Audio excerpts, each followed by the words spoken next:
Dr. Romano, you seem to like physics a lot these days. Hi, I'd like to go over a question with you on fluid mechanics. This is going to illustrate the law of Archimedes.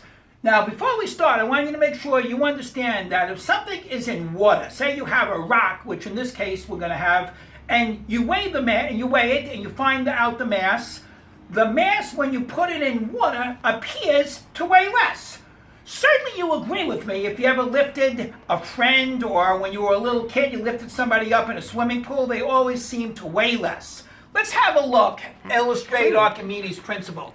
We're going to consider a rock, the mass is 7.20 kilograms, whose mass is 5.88 kilograms when submerged in water, or so it appears.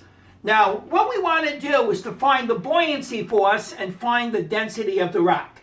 First thing we do is the buoyancy force is the weight in the air minus the weight in the fluid. Now, the weight is mg, so let's get the mg's of each one. You take the first mass, times it by g, you get 70.56 newtons.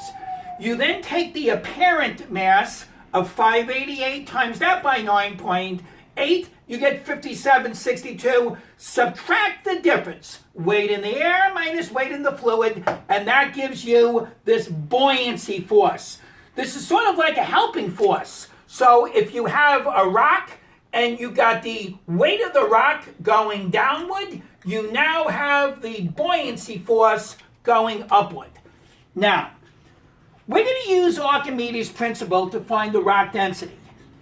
The buoyancy force, by definition in physics, is the weight of the fluid displaced, is equal to the weight of the fluid displaced. Now, if buoyancy force is equal to weight, and weight is mg, and density times volume is mass, I'm going to substitute mass for density volume. So that means I could derive a buoyancy equation for force. Buoyancy force equals dvg. Now, this d is going to be the density of the fluid displaced. This is going to be the volume of the fluid displaced. Now, the density of water, you should know, is 1,000 kilograms per cubic meter.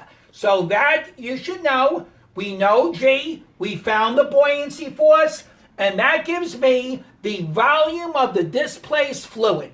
And it's 00132 meters cubed. Now, according to Archimedes' principle, the volume of the displaced fluid is also equal to the volume of the object. Now that we know the volume of the object, we're ready to come in for the density.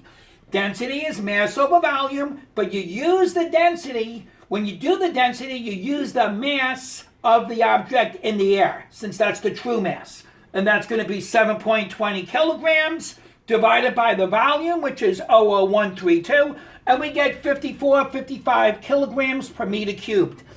The numbers in the destroyer, the physics destroyer, and on the actual exam will be a lot nicer. But this gives you the idea of a classic example of how to use Archimedes' principle.